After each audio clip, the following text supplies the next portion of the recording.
hacer la convección forzada. ¿Cuándo se considera la convección forzada, jóvenes? Dentro de tubos y conductos. ¿Cuándo se nos va a presentar? A ver, ¿alguien?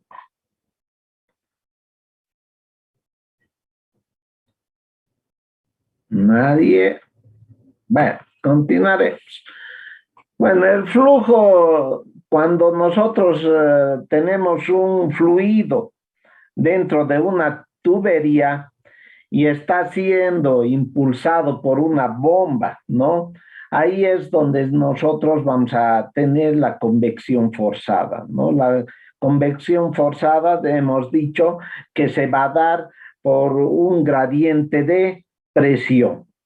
Entonces, lo que más nosotros vamos a ir analizando, porque podríamos analizar también del aire en algún enfriamiento, ¿no? Cuando tenemos sopladores, todo eso, pero ahí no nos alcanza el tiempo. Nosotros nos vamos a centrar más a lo que viene a ser tubos y conductos, jóvenes.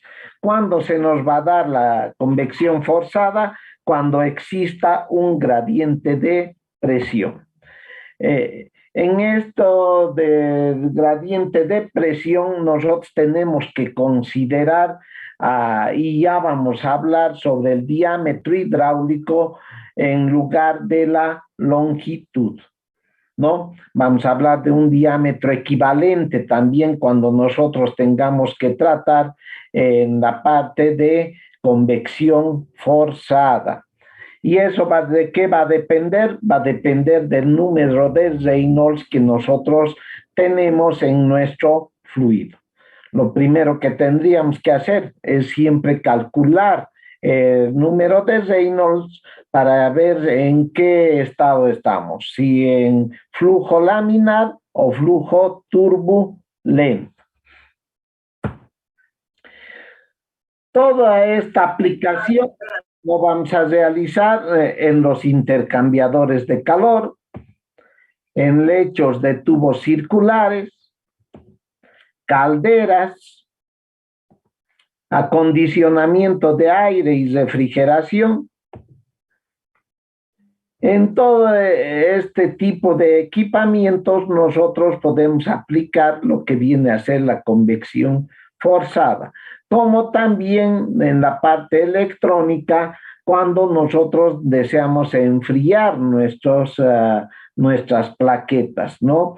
Entonces, o algunos accesorios eléctricos, también se trata lo que viene a ser la convección forzada. Cuando nosotros hablamos de convección, ustedes ya saben, aplicamos la ley de enfriamiento de Newton, donde vamos a tener que el calor transferido por convección va a ser al coeficiente global de transferencia de calor por convección, por el área y por una diferencial de temperaturas. Esta diferencial de temperaturas, nuevamente lo recalco, y hemos hablado desde la primera clase, de qué va a depender, ¿no? Esta diferencial de temperaturas. Uno, si nosotros estamos tratando en la parte interior de una tubería, hablando en tubos y conductos, ¿no? O si estamos hablando en la parte externa de nuestra tubería.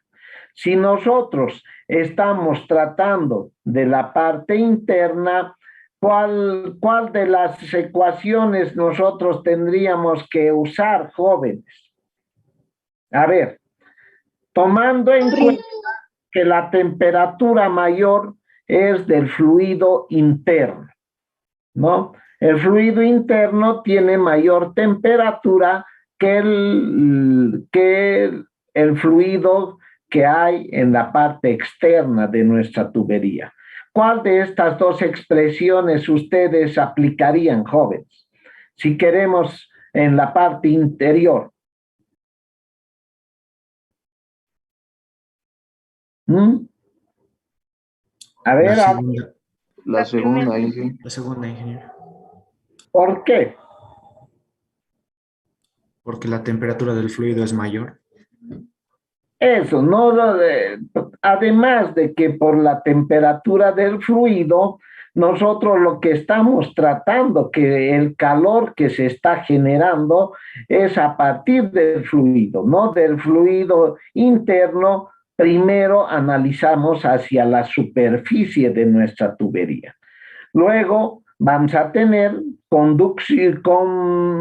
conducción en la tubería y finalmente el calor que se va disipando en esa tubería va a ser nuestra temperatura mayor en la superficie del tubo que la tubería externa que nosotros tenemos fuera de la tubería, ¿no? Entonces ahí ya sí aplicaríamos esta segunda expresión.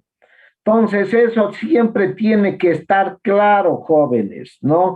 ¿Cómo están ustedes analizando si dentro de la tubería o si están analizando fuera de la tubería? ¿No? Ahora, nuestro coeficiente global de transferencia de calor por convección, si nosotros tenemos un fluido conocido en la parte interior, puede ser que podamos conocer, ¿no? Usando tablas. Pero generalmente no es tan conocido nuestro coeficiente global de transferencia de calor. No, peor si nosotros estamos tratando en un fluido turbulento. ¿Qué quiere decir? Con convección forzada. Si hay una convección forzada, generalmente el fluido que se está tratando es un flujo turbulento. Ahí es donde se crea el problema, jóvenes, en la determinación de nuestro coeficiente global de transferencia de calor. Pero si nosotros tuviéramos tanto el área, podemos conocer, ¿no? De cualquier equipamiento que nosotros estemos tratando, si tenemos sus dimensiones.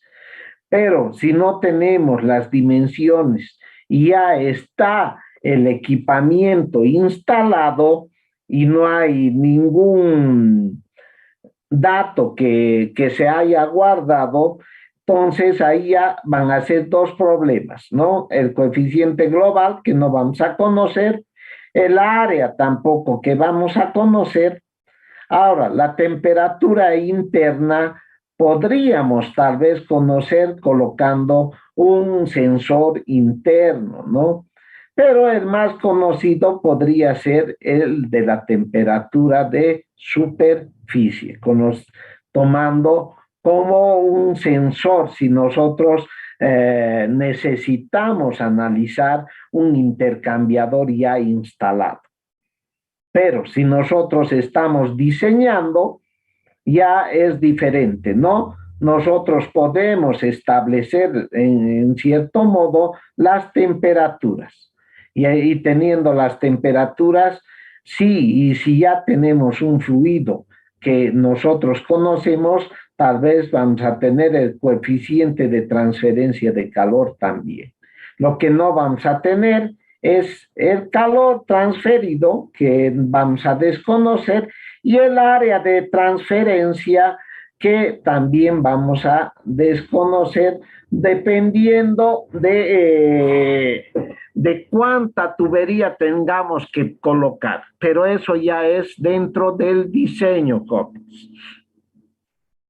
Entonces, lo complicado para nosotros en este tipo de problemas viene a ser la determinación de nuestro coeficiente global de transferencia de calor por convección. Luego, la K sí vamos a poder tener, porque al saber de qué fluido se trata, vamos a tabla y podemos determinar este valor. El diámetro hidráulico podríamos determinar tomando en cuenta que vamos a considerar el radio hidráulico de nuestra tubería, ¿no? Y el radio hidráulico va definido por el área de transferencia sobre el perímetro mojado. De ahí es de donde vamos a tener que el diámetro hidráulico es igual a 4 veces el radio hidráulico. Esto en fluidodinámica, jóvenes, ¿no? En transferencias de calor también se asume esta expresión, pero con algunas consideraciones que vamos a ir hablando después.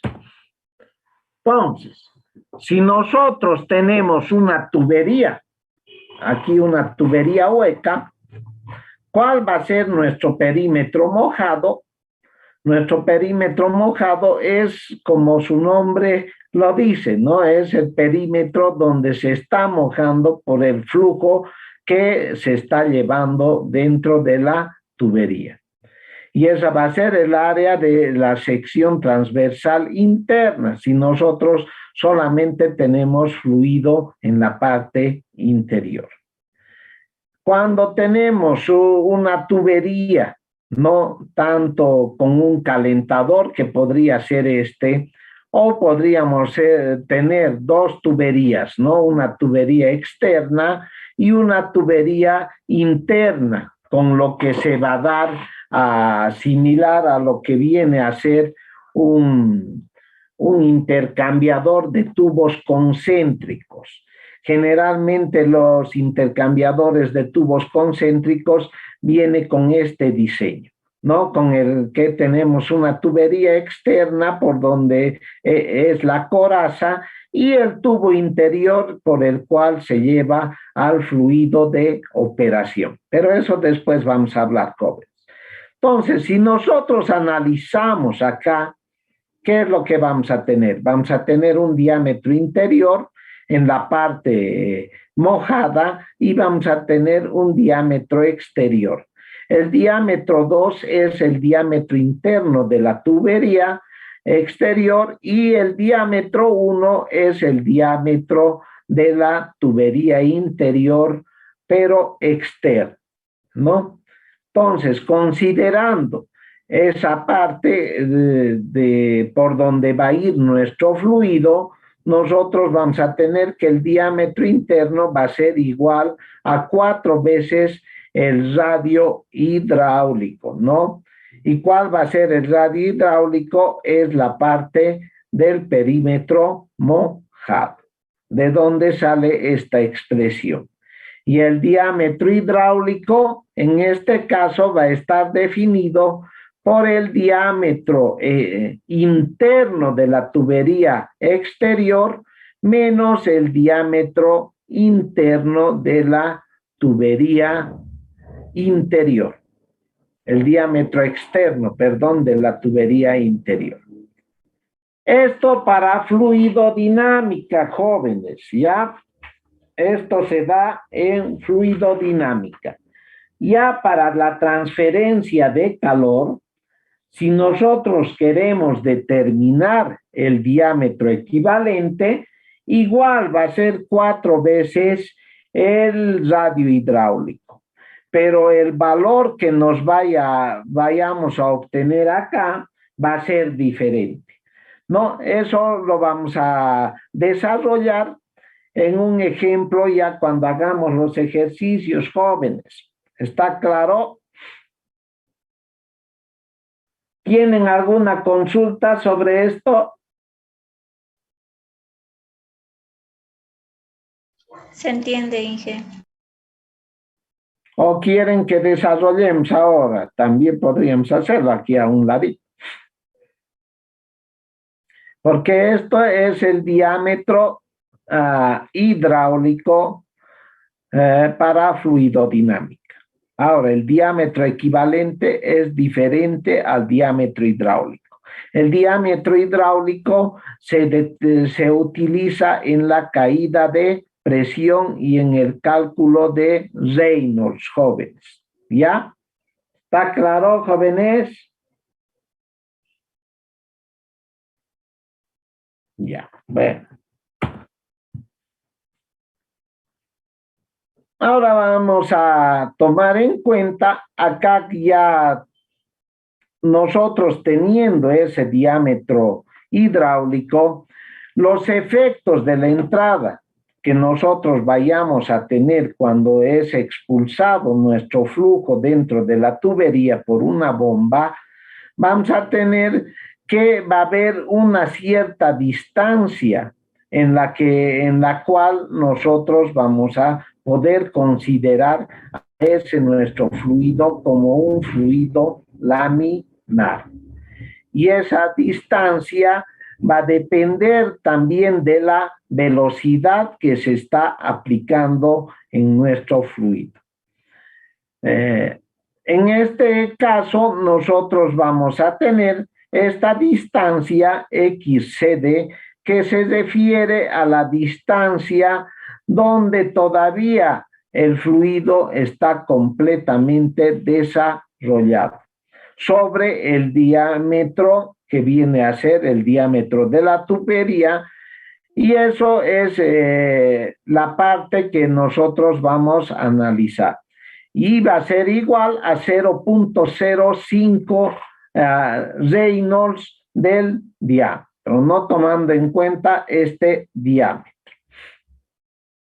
Entonces, ya en la distancia desde la entrada a la temperatura que ya tenemos, que donde nuestro flujo está totalmente desarrollado, nosotros vamos a tener esta expresión, 0.05 Reynolds, usando el diámetro de nuestra tubería por el número de Prandtl.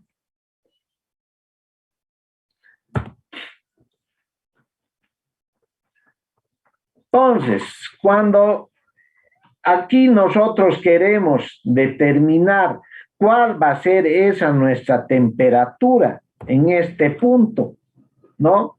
En este punto es lo que nosotros hablamos de una temperatura de referencia del fluido. Esto ya cuando estamos hablando en una superficie plana, la temperatura ambiente, ¿no? La temperatura media va a ser constante. En un conducto, la temperatura del fluido no va a estar de forma estable, ¿no? Eso debido a qué? A la turbulencia que se nos vaya a presentar. Pero en la parte donde tenemos un flujo laminar, vamos a tener una temperatura constante. Entonces, por tanto, va a variar en la dirección del flujo másico y del flujo de calor.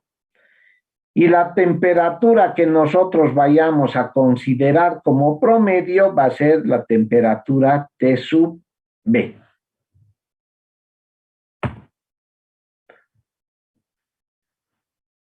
Esta expresión con el número de Nusselt es la expresión que nosotros tenemos cuando hablamos de los tubos, ya sea en tubos concéntricos o en conductos, la expresión de Sieder y Tate. Esta Sieder y Tate es la expresión que nosotros vayamos a usar en el diseño de intercambiadores de transferencia de calor, ¿ya? Ahí nosotros, esta es la expresión más usual, ¿no? Nosotros, ¿para qué usamos esta expresión? Generalmente para determinar el número de Nusselt y a partir del número de Nusselt poder determinar nuestro coeficiente global de transferencia de calor. Cuando nosotros tenemos un fluido denso, esta expresión se la considera. Pero si nosotros tenemos fluidos que no son muy densos, esta expresión se puede tomar en cuenta como 1, jóvenes, ¿ya? Podemos despreciar. ¿Debido a qué? De que la viscosidad En ambos casos no van a influir en el cálculo de nuestro número de Nusselt. ¿Está claro, jóvenes? ¿Alguna duda?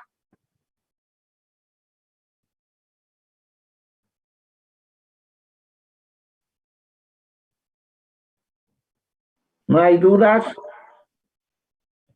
Inge, ¿podría volverme a repetir la viscosidad, por favor? Cuando tenemos algún fluido que no es muy viscoso, nosotros aquí podemos asumir que todo este término es 1.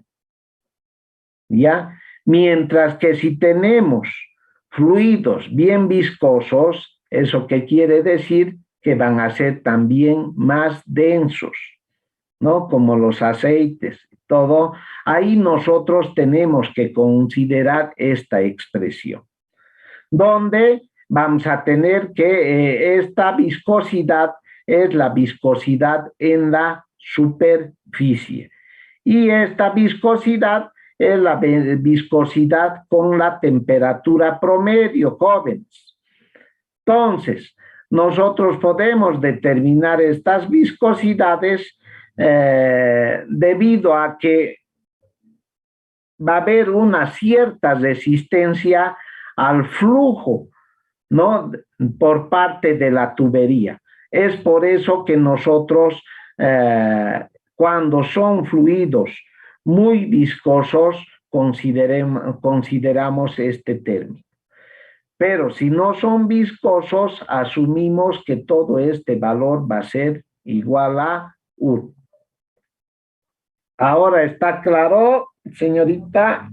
Sí, Inge, gracias. Ya. Entonces, así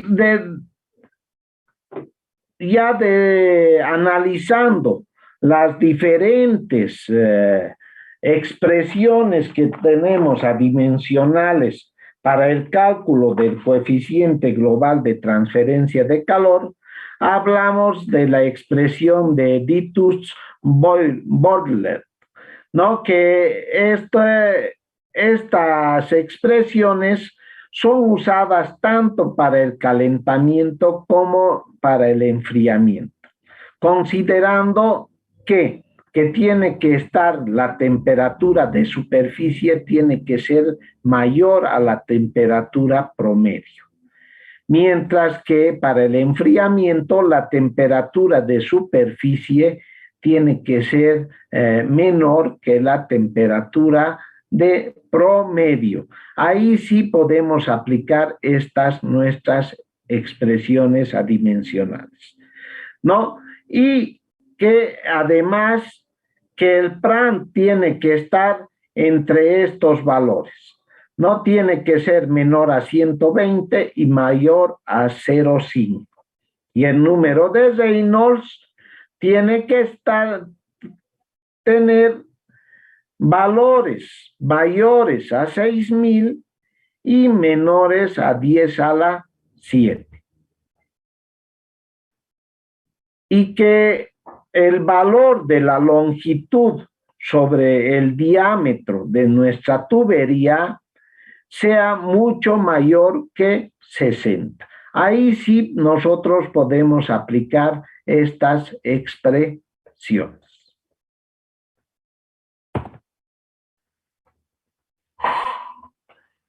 Ya nuevamente tenemos la expresión de Sieder y Tate, ¿no? Ya más desarrollada. Un ratito, a ver, esto nos está incomodando. En la cual vamos a tener, esta es la más usual, jóvenes, ¿ya? La anterior era para flujo laminar, pero en la realidad no siempre estamos nosotros en flujo laminar. Nosotros estamos en flujo turbulento. Entonces, ¿qué expresión se usa? Sin llegar a mucho error, es esta expresión. Esta es la que ustedes tienen que considerar y la que nosotros vamos a considerar casi para la materia, jóvenes, para el diseño de los intercambiadores de calor. Esta es la más usual, que viene a ser la expresión de Sieder y Tate. ¿Qué características tiene esta expresión? Ya hemos hablado de las viscosidades, que cuando nosotros tenemos fluidos que no son muy viscosos, esta expresión la podemos despreciar, va a ser igual a 1. Mientras que si son viscosos, nosotros que tenemos que determinar la temperatura de pared para poder evaluar nuestra viscosidad y se vuelve un problema iterativo. Eso vamos a ver haciendo los problemas, jóvenes. ¿Ya? Y la viscosidad en la superficie va a ser determinada con la temperatura de superficie. ¿Está claro, jóvenes?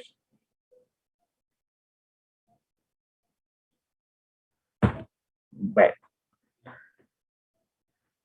Entonces, ya para otro tipo de fluidos con diferentes características, en la cual tenemos que tuberías en que la longitud sobre el diámetro va a ser menor a 20, aplicamos esta expresión.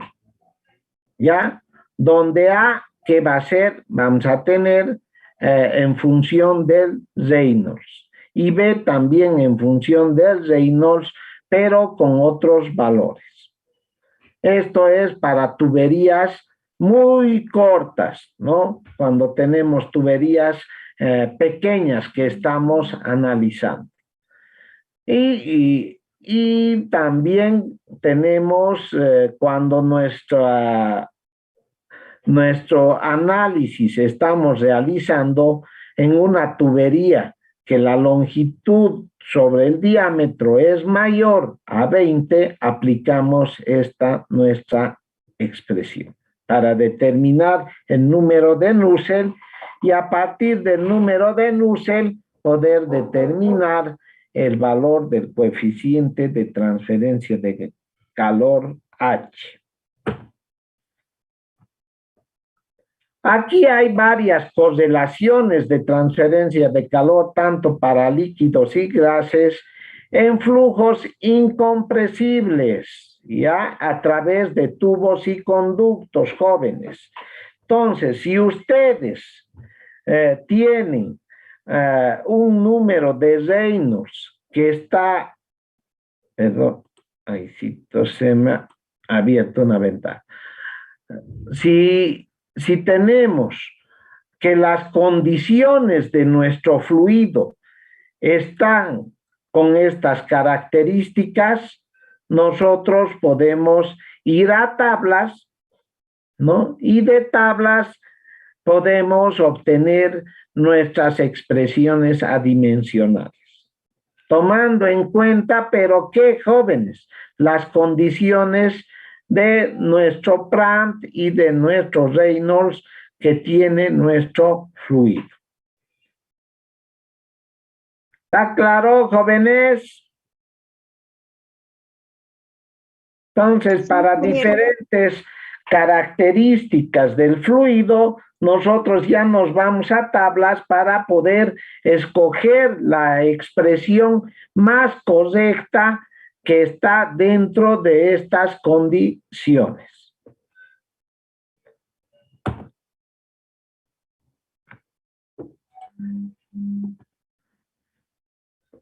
Ahora, cuando ya hablamos en convección forzada y turbulenta, con tubos y conductos cortos, nosotros tenemos esta expresión adimensional.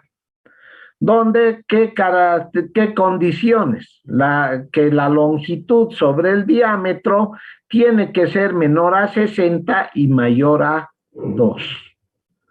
Si estamos dentro de este rango, nosotros aplicamos esta nuestra expresión, donde K, que va a ser igual a estas expresiones cuando nosotros tenemos líquido, y cuando nosotros tenemos gases es en función de las temperaturas. Aquí con el número de Prandtl y aquí en función de las temperaturas.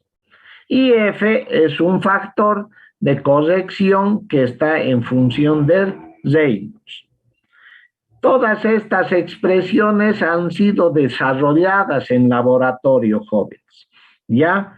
Entonces, y es considerado para, como les decía, para tubos y conductos cortos.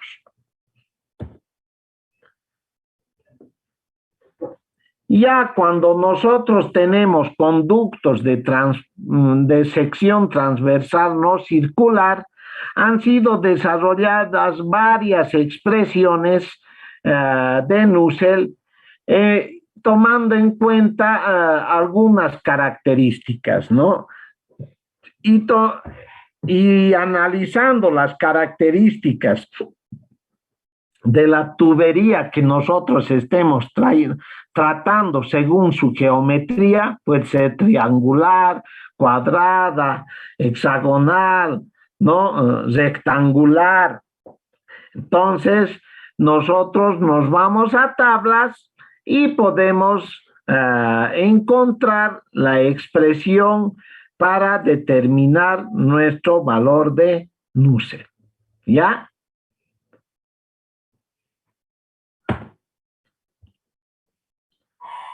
Ya en conductos de sección anular concéntrica, ¿qué es lo que nosotros vamos a tener? Esto ya hemos hablado del diámetro hidráulico. Nosotros considerando que si tenemos unas características de nuestra tubería donde el diámetro interior sobre el diámetro exterior entra en estas condiciones, nuestro número de Nusselt ya viene definido y nuestro número de Reynolds también, ¿ya? Entonces, en este tipo de tablas, ¿qué vamos a tener? Que el número de Nusselt y el factor de fricción para flujo laminar completamente desarrollado en una región anular. Ya viene tabulado en la bibliografía, ¿no? Ya no tendríamos que calcular. No, igual, ¿no? Si nosotros no tenemos la bibliografía, ¿qué expresión usaríamos, jóvenes?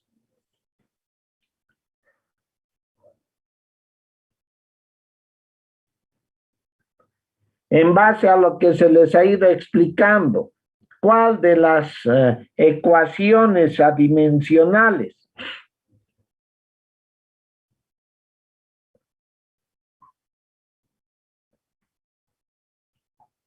La de Sieder y Tasting. Eso, ¿no? Con eso nosotros podríamos determinar también estos valores, ¿no? Considerando el diámetro hidráulico y también considerando el diámetro equivalente. Ya cuando hablamos de metales líquidos, ¿qué es lo que vamos a tener? Cuando hablamos de un flujo de calor uniforme, tenemos este tipo de expresiones adimensionales. Y con temperatura de superficie constante, otra expresión, ¿no? Entonces, para diferentes metales líquidos, nosotros ya podríamos utilizar este tipo de expresiones que también están tabuladas en bibliografía, jóvenes. ¿no? Esto más es para su conocimiento porque no nos va a dar tiempo para utilizar o aplicarlas, ¿no? O sea, ¿qué es lo que tendríamos que hacer? Que nosotros, si tratamos en algún momento con algunas características de algún tipo de estos líquidos en flujo, en conductos, nosotros tendríamos que aplicar nomás estas expresiones. Bueno, como conclusión, ¿qué es lo que nosotros tenemos que considerar para elegir nuestra ecuación específica y empírica? Primero, reunir las propiedades físicas apropiadas para el fluido en el intervalo de una temperatura adecuada. Dos, el establecer la geometría apropiada y la longitud significativa correcta, no tanto para el Reynolds y el número de Nusselt. ¿Qué quiere decir?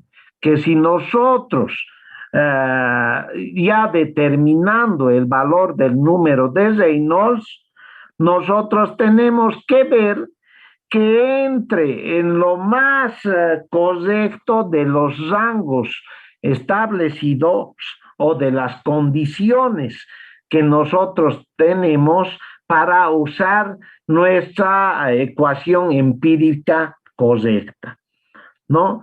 Entonces, no podemos nosotros agarrar y irnos a los extremos, ver una ecuación empírica cuando nosotros ya estamos cerca a los límites, ¿no? Del número de Reynolds. ¿Qué quiere decir? Ni por debajo ni por encima, sino que esté casi al centro nuestro número de Reynolds dentro del rango establecido para el uso de nuestra ecuación empírica. ¿Ya? Luego determinamos si el flujo es laminar, turbulento o transitorio, ¿no? En base a eso también tenemos las diferentes expresiones para nosotros poder escoger nuestra ecuación empírica correcta. Determinar los efectos de convección natural, Grashof, y comparar con el cuadrado del número de Reynolds. Seleccionar una ecuación apropiada, válida para la geometría que nosotros estemos utilizando. ¿Qué quiere decir? Si es una tubería circular, ¿no? Si es una tubería triangular, cuadrada y demás. Y los flujos requeridos. Si es necesario iterar o no iterar, dependiendo de los cálculos iniciales. Luego vamos a estimar el orden de las magnitudes de nuestro coeficiente global de transferencia de calor por convección. Y finalmente calculamos con nuestras ecuaciones del paso 5 y comparamos con la estimación del paso 6 para detectar errores. Esto nosotros, la estimación que hacemos según las condiciones de los diferentes fluidos que estamos tratando y las tabulaciones que tenemos en bibliografía, ¿no? Para hacer y para establecer que estamos entrando de un rango, dentro de un rango correcto.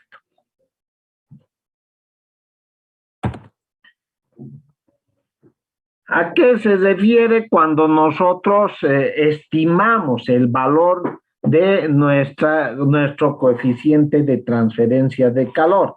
Es lo que les estaba manifestando, que tenemos diferentes rangos, ¿no? Nosotros, si estamos tratando con aire y convección libre, nosotros podemos estimar un valor medio o dependiendo también de la temperatura a la que estamos, más hacia 30 que hacia 6, ¿no? Cuando es más temperaturas o cuando tenemos a más bajas temperaturas más cercanos al 6, ¿no? Entonces, dentro de ese rango, pero lo correcto generalmente se estima un valor medio, ¿ya? Entonces, en base a unas ciertas características iniciales del fluido que tenemos, nosotros podemos estimar un valor del coeficiente de transferencia de calor por convección. Estos son los valores estimativos que nosotros podemos tener y después a lo que nos referimos, que reuniendo todas estas características y definimos nuestra ecuación empírica, nosotros vamos a calcular un valor del coeficiente global de transferencia de calor por convección. Entonces, con el estimado hacemos una comparación, eso para ver si volvemos a recalcular usando otra expresión o si estamos con un error pequeño, ese va a ser el valor de nuestro coeficiente global de transferencia de calor para nuestra determinación ya más detallada en el diseño de nuestros intercambiadores. ¿Está claro, jóvenes?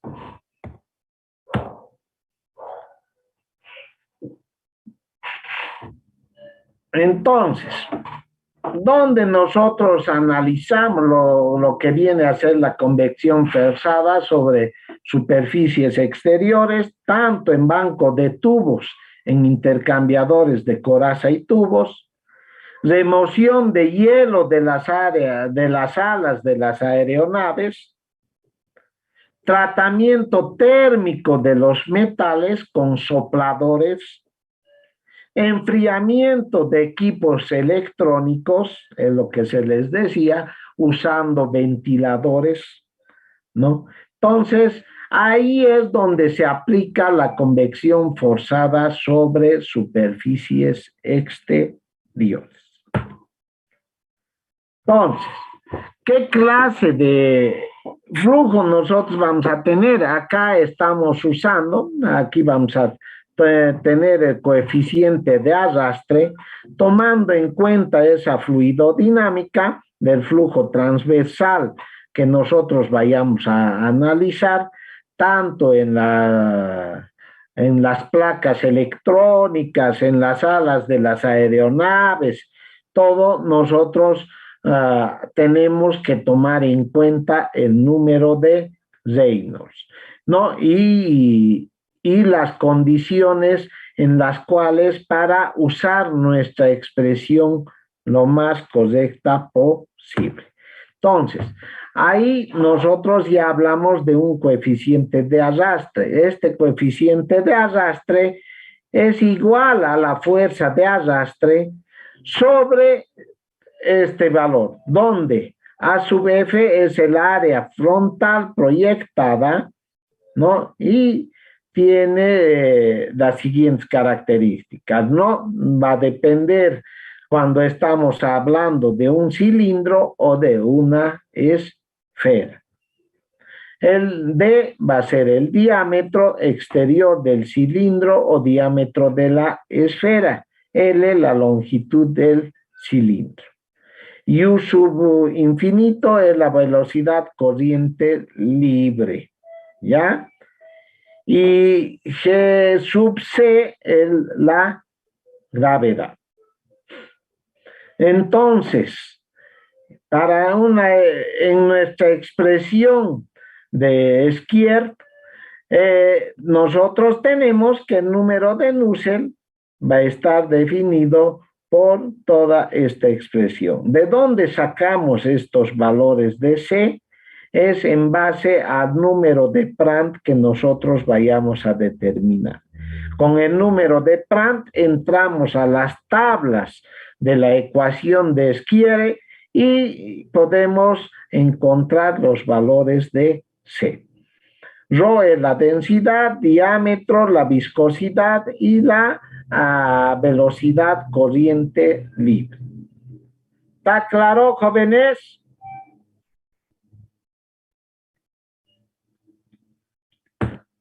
Bueno.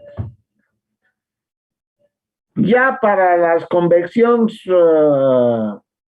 forzadas, nosotros también teniendo en cuenta una cierta angulación que va a tener nuestra, ya sea nuestro cilindro, nosotros vamos a tener una condición donde el ángulo tiene que estar entre 0 y 80, ¿ya? Y ahí es donde nosotros aplicamos nuestras expresiones. Esto sobre la parte delantera del cilindro y esto para cilindros. Aquí tenemos las diferentes ecuaciones empíricas.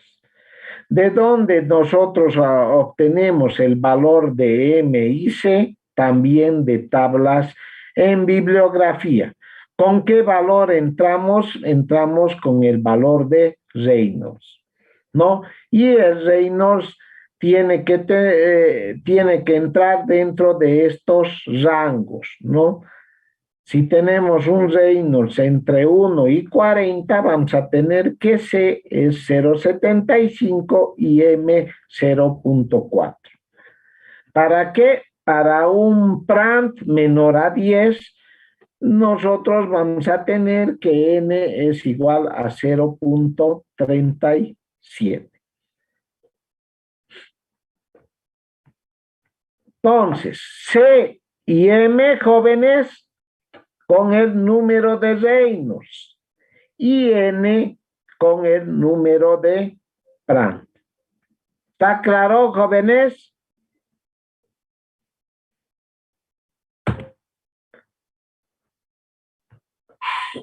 Gruen nos dice que para un Reynolds que es menor a 10 a la 6 y mayor a 2 por 10 a la 5, no se va a considerar el ángulo de oblicuidad, ¿no? Y nosotros podemos aplicar esta expresión empírica.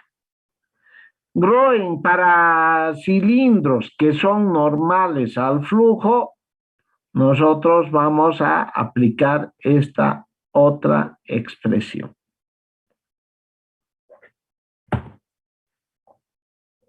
Ya para conductos con sección transversal no circular, ya nosotros entramos a bibliografía, ya tenemos definidos, ¿no? En base a lo que viene a ser donde D va a ser el diámetro, por más que sean triangular, cuadrado, hexagonal, pentagonal, nosotros vamos a considerar de esta forma nuestro diámetro, ¿no? A evaluar dentro de lo que viene a ser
No se lo escucha, Inge.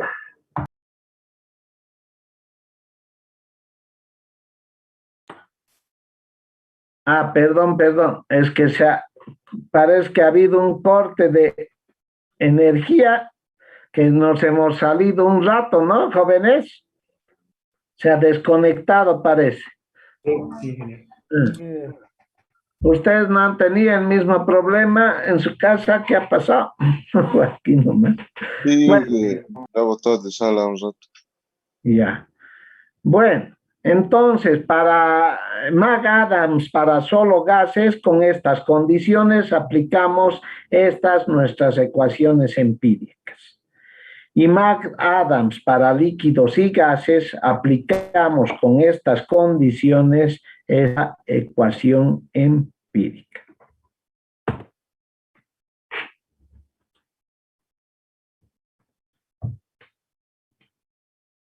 Bien, Sparrow, con estas condiciones, cuando nosotros tenemos placas planas, podemos aplicar esta expresión, ¿no?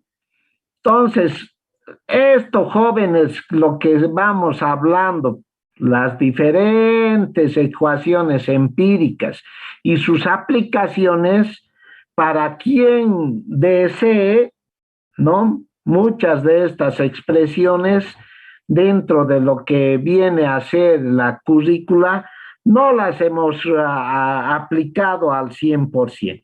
Entonces, ¿qué se les propone?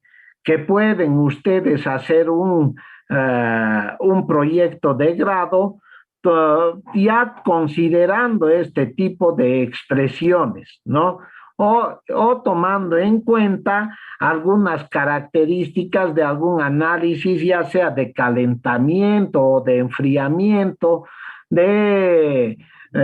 con placas planas, ¿no? Entonces, usando placas planas. Eso tanto en lo que viene a ser, ya no tanto en lo que es el transporte de fluidos, ¿no?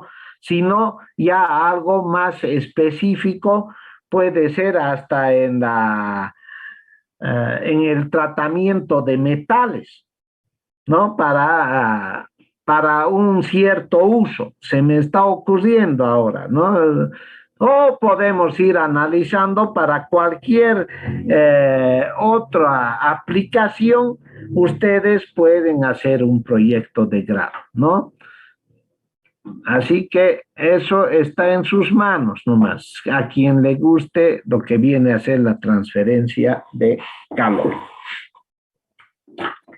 Entonces, ya cuando nosotros hablamos solo para placas cuadradas y con un fluido que es el aire, entonces todas las propiedades con que tenemos que determinar con nuestra temperatura promedio y la longitud al borde de la placa.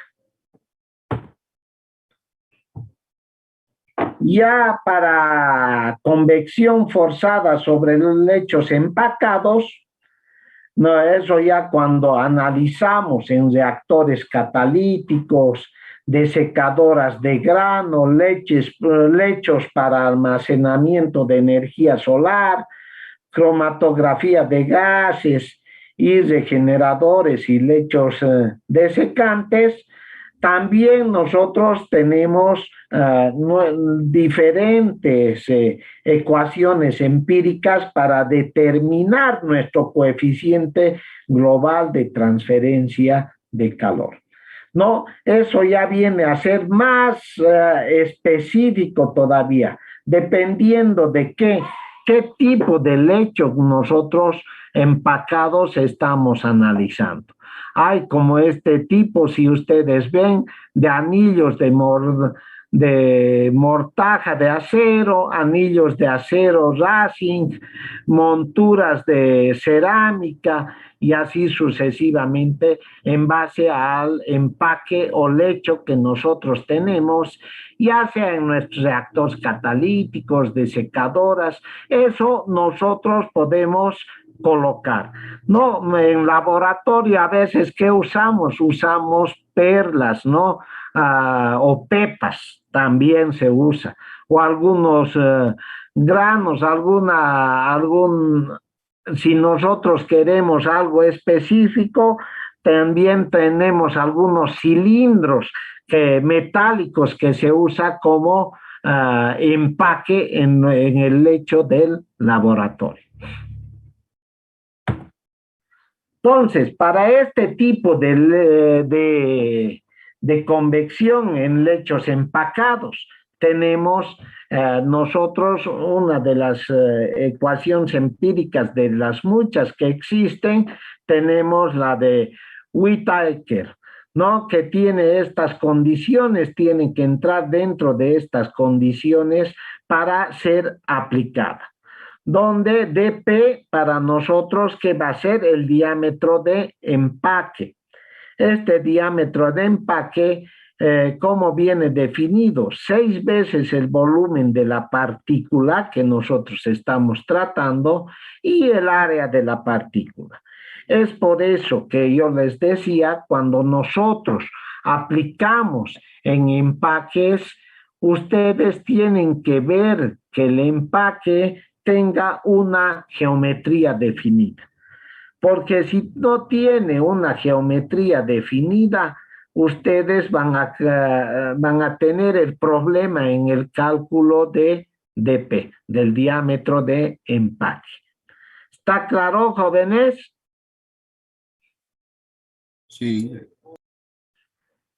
Entonces, este tipo de ecuaciones no va a funcionar con lechos en forma de cubos, ¿ya? No, tiene que ser en forma de esferitas, de cilindros, ¿no? O alguna otra geometría que sea también definida. ¿Está claro, jóvenes?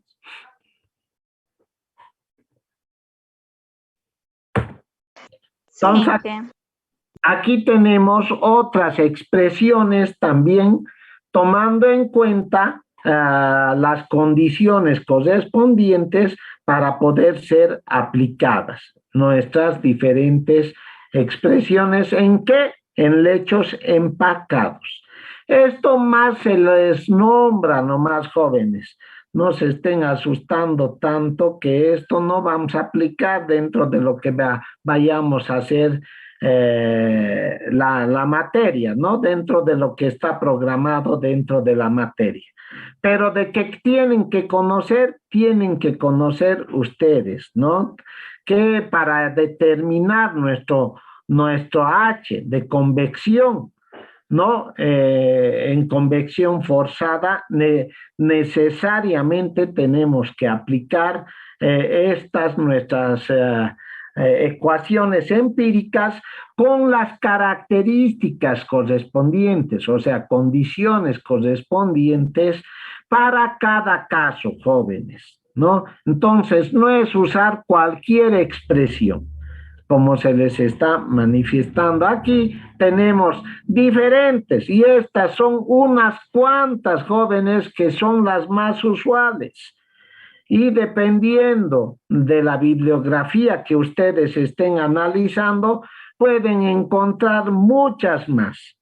Y si ustedes en algún momento quieren hacer un proyecto de grado, muchas veces hasta tienen que buscar la bibliografía correcta para poder utilizar una ecuación empírica que en algún caso estén ustedes queriendo analizar como proyecto.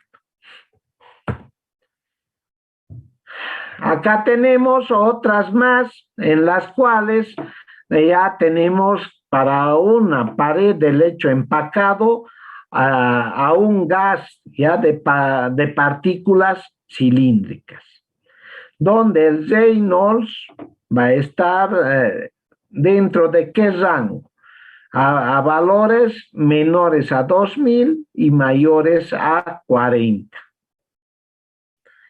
Cuando estamos hablando de lechos empacados, de la pared del lecho empacado a un gas con partículas esféricas, nosotros usamos este tipo de expresiones, ¿ya?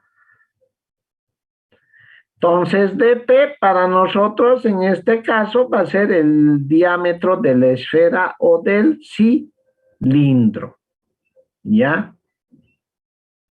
Entonces, ¿por qué se les presenta esto? Porque nosotros dentro de lo que tenemos los empaques para hacer en laboratorio o poder aplicar estas nuestras expresiones, nos va a ser difícil conseguir empaques que no reaccionen en inicio con lo que estemos tratando y en bastante cantidad, ¿no? Los lechos empacados tienen ciertas características que tienen que ser materiales inertes y no es tan fácil conseguir encontrar, ¿no? El lecho que nosotros queremos usar. Tanto las partículas cilíndricas o las esféricas nos es difícil. Por eso es que se usan pepas. Las pepas no van a reaccionar porque son de vidrio, ¿no? Entonces se les esteriliza bien y se las limpia bien y podemos usar como un lecho empacado en laboratorio. Ahora ya cuando son cilíndricas, nosotros no tenemos de vidrio, ¿no? ¿De qué tendríamos que usar, jóvenes? Partículas cilíndricas, a ver, ¿de qué material usarían?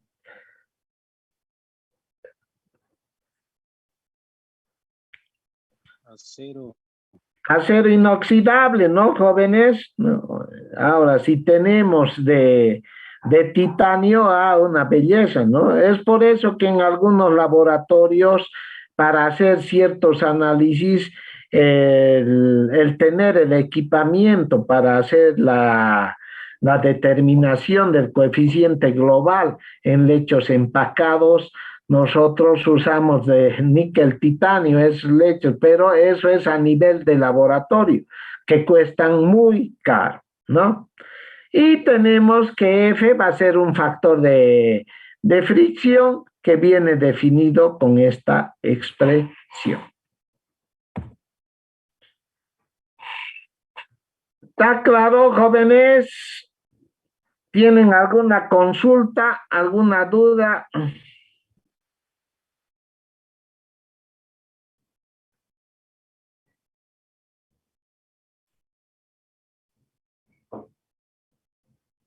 ¿No hay dudas?